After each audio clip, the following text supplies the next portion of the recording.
Sir एक तक्रार प्राप्त आहे काही तुम्ही यायच्या आधी या बंगल्यामधलं काही साहित्य गेलेलं आहे, चोरीला गेलंय, कोण घेऊन गेलंय, काय सगळं तक्रार? नाही बघा, मी स्पष्ट सांगतो, 2 महिन्यापूर्वी आयुक्त तिथून गेले राजेंद्र भोसले साहेब, आणि असं कुठलाही माहिती जे काही असं एस्टॅब्लिश्ड इन्फॉर्मेशन नाही आहे, एक्झॅक्टली काय माहिती आहे कोणाला म्हणजे बरोबर हे नाही आहे, त्या आधारे त्यांना इनडायरेक्टली बदनाम करणे हे चुकीचं आहे. बिकॉज मी तुम्हाला एक गोष्टी सांगतो, या बंगल्याला काय होता आम्हाला काहीच माहिती नाही. आम्ही जेव्हा इथे आलो, आमच्याकडे भरपूर साहित्य होतं, कारण मी 9 वर्ष राहिलेलं आहे जिल्हाधिकारी म्हणून. तसंच दिल्लीमध्ये आमच्याकडे इतकं सामान आहे की हे सगळे हे आमच्या घरामध्ये झाला सेट.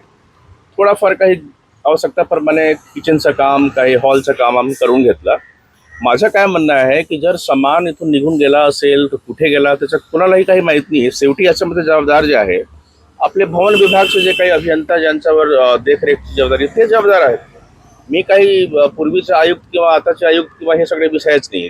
ज्या माणसावर या भवनाची जबाबदारी आहे त्याच्या मेंटेनन्सची, त्यांना सांगायला पाहिजे ना की आपण किती सामान आणले होते, त्याचं रेकॉर्ड कुठे आहे, ते कुठे गेला, हाच विषय आहे. आणि त्याच्या चौकशी मी करतो आता बरोबर. सीसीटीव्ही पण आपल्या इथे लागलेले आहेत, मग त्याच्यामध्ये ते नाही ठीक आहे ना, मी त्याच्या एक चौकशी करून नक्कीच माहिती देतो. पण विद्युत विभागाने जे आहे ते इतर साहित्य आणि इतर साहित्यासाठी 20 लाखाची निविदाची प्रक्रिया सुरू केली. निविदाची प्रक्रिया असं साहित्य नवीन ऐका ना, नवीन आता मी जेव्हा जॉईन झालो असा कुठलाही असा सामान घेतला नाही ज्यासाठी निविदाची गरज आहे. आणि 20 लाखच्या निविदा ते मी विचारतो नेमके काय त्यांनी 20 लाख सामान घेतला.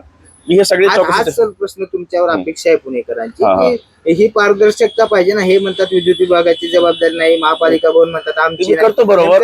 कसं आहे इथे आपल्या प्रशासकीय कामकाजमध्ये बरेच ठिकाणी प्रॉब्लेम्स आहे. हा पण एक नवीनच प्रॉब्लेम समोर आला, ते मी करतो बरोबर. थँक्यू.